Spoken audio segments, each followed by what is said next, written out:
Today we're talking about adjusting techniques, and I would like to just explain a few of the things that we do here within the office. There are various techniques that are used. Some prefer techniques over the other, whether that be the doctor or the patient themselves have a preference. But again, all these adjusting techniques are ways to help the patient and ultimately get them better. So whatever your preference is, we can accommodate for that.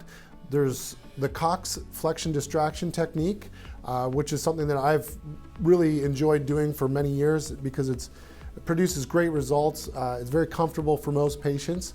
And that is basically separating the vertebra apart gently, and it decompresses the disc, so it's very effective for disc-related problems. Although, again, if it's any problem with that motion segment integrity or subluxation, it will help with that. There's what we call the diversified technique, which is where you'll hear some of the release of gas within the joints, where you'll get the popping and the cracking. Again, for myself, there's certain areas of my body that I actually prefer the diversified adjusting. And then we also have a tool called the ArthroStim. With adjustments, so I'm going to use this as a comparison here. The flexion distraction adjustment is a very large amplitude of movement, but it's very slow. So the speed, the velocity, if you will, is a low velocity, but a large amplitude of movement. Now, when you couple that, and what I've learned over the years, everybody has their different techniques.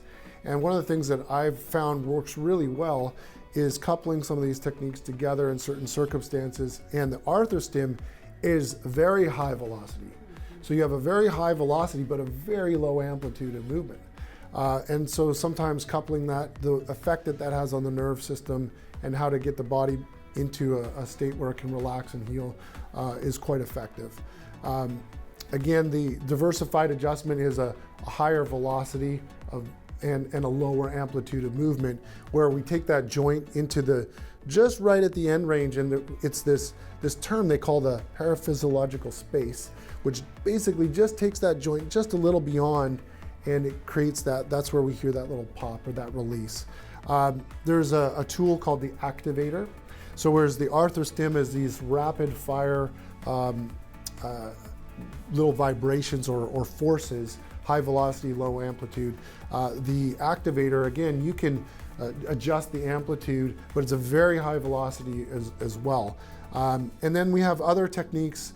You know, Dr. Ratcliffe, you're use a modified Webster kind of technique, and that can be used for our pregnant population. But whatever your specific needs are, just understand that we will, with a lot of these various techniques, apply them to ultimately get you your best outcome.